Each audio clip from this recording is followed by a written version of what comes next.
El Señor esté con ustedes. En este proyecto Noé vamos a entrar a un mundo extenso.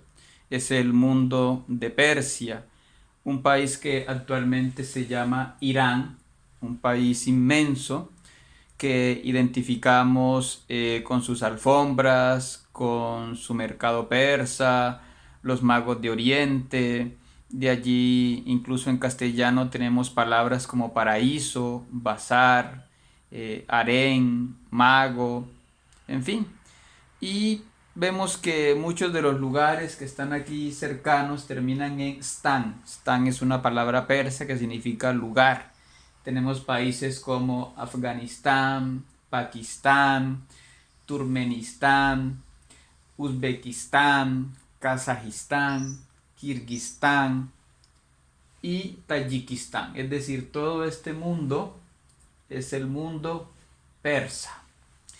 Y este mundo persa, específicamente el de Irán, estaba más habitado en el sur, en lo que es el mundo de actualmente Juzestán, que en la antigüedad se llamaba Susa, y era la región sobre todo de los elamitas. En el video de Elam explicamos eso, pero también estaba Elam, que posteriormente se llamó Anshan y Persia. Hoy en día, sin embargo, la región más habitada es Teherán, es decir, el norte, lo que antes era la región de Media. Los iraníes consideran a Juzestán, es decir, la antigua región de los elamitas, la cuna del país. Esta región es una región multiétnica, hay gente de todas partes, es una región calurosa, petrolera, junto con la provincia que queda en esta parte que se llama Bushehr. Estas zonas además tienen gas y por tanto son como un motor económico del actual Irán, es el cuarto productor de petróleo en el mundo. Esta región que antes se llamaba Persia y hoy se llama Fars es una de las regiones que tiene la parte cultural de Pasargada y de Persépolis, que en su tiempo fueron capitales del imperio persa. Es una tierra que hoy en día es agrícola. Toda esta zona, pues tristemente es una zona desértica, pero aquí hay oasis y hay también unas cadenas montañosas inmensas, ¿no? Es un país bastante desértico, aún así todavía quedan algunas regiones con bosque como son Gilan, una parte aquí de la frontera con Irak, ¿sí? Y otra parte acá lo que llamaríamos Hircania, un poquito aquí en la frontera con Azerbaiyán. Son las únicas zonas que tienen algo de bosque en Irán. E incluso la capital de esta región de Gilan, su capital es Rash, que significa ciudad de lluvias de plata.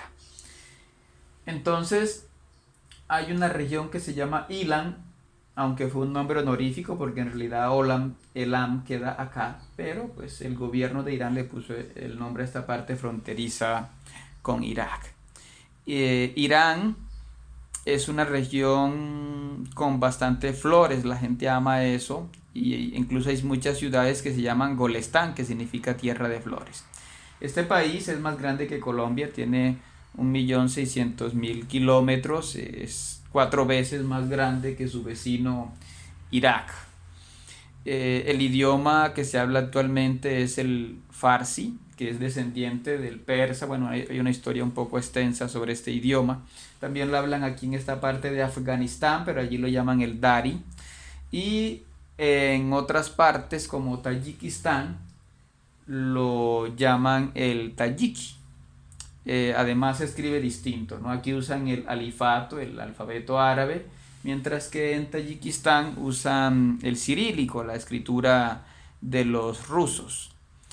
En la época antigua, nos recuerda Anusha Sediki, el idioma que se usaba en el pueblo era el persa, igual que el medo y otras lenguas que son iranias, pero también se usaba el elamita, la lengua de los antiguos pobladores. También en Babilonia se usaba el acadio o babilonio.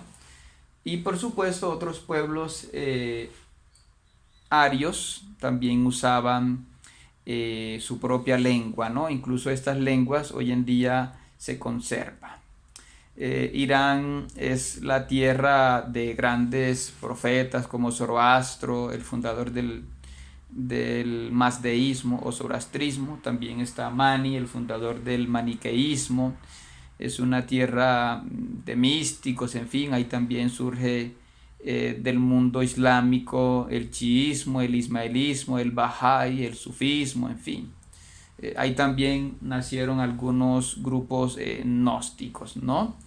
Y este mundo persa es el mundo también de los pueblos indoarios, es decir, los pueblos que habitaron todas estas regiones, pero que además se extendieron por el norte de la India. Aquí no los representamos, pero encontramos que estos pueblos son los pueblos, por ejemplo, de las regiones al sur del mar Caspio, que en esa época llamaban el mar superior, y los pueblos que se llaman escitas, que eran sobre todo nómadas, los pueblos incluso masajetas, los pueblos alanos que llegaron acá al Cáucaso, son primos también de los persas. Y los iranios occidentales que llamamos son la multitud de pueblos que habitaron cerca de los persas, como decíamos los medos, pero también están en esta parte los kurdos y los pueblos baluchis, que hoy en día dominan esta región fronteriza de 3 países, de Pakistán, de Afganistán y de Irán, y esa región la llaman Baluchistán. Y están otros pueblos, ¿no? Que son, por ejemplo, los bactrianos, que hoy en día son los antecesores de los pastunes, los habitantes que predominan en Afganistán, pero ellos también se mezclaron con pueblos como los nuristaníes y otros pueblos indoeuropeos como los tocarios, dando origen a los pueblos que se llaman tayikos, que son los que dominan Tayikistán e incluso el norte de Afganistán. Entonces todos estos pueblos que vemos aquí en rojo, exceptuando estas 2 regiones, son pueblos de origen indoeuropeo, específicamente de la rama irania. Están numerados según los indica el libro del Avesta, que más adelante explicaremos qué significa en el mundo persa. Entonces este mundo persa es un mundo extenso que comprendía regiones como Sherihun, Marhashi, Gedrosia, que soy hoy en día el sur de Irán y que estaba habitado por pueblos anteriores, que eran pueblos sobre todo negros, que después se fueron mezclando también con los persas. Recordemos que los elamitas también eran unos pueblos negros que llegaron antes que los pueblos iranios. Estos pueblos llegaron al parecer de esa región que ellos llamaban Aria, se extendieron, como digo, por Persia, por la India, hasta llegar al Cáucaso, hasta llegar al norte de Irak, y dominaron todas estas regiones. Uno de los que más se extendió fueron el pueblo de los medos, que construyeron un imperio antes de los persas y que dominaron incluso toda esta amplia región, ¿sí? Incluso penetrando en lo que hoy es Turquía, en Anatolia, alcanzando hasta el reino de Lidia, y que aunque muchos los describen como pueblos nómadas, en realidad eran más parecidos a los griegos, es decir, eran ciudades-estado. Las fuentes asiria los mencionan así: invadimos 20 ciudades y cada ciudad tenía su rey. Eso sí, tenían buenos caballos que los persas querían arrebatarles. Y después incluso tienen como vasallos a los persas, pero los persas se sublevan y les arrebatan a los medos todo ese imperio e incluso dominan después Babilonia. Entonces esa es un poco nuestra introducción al mundo de Persia, al mundo de los pueblos iranios.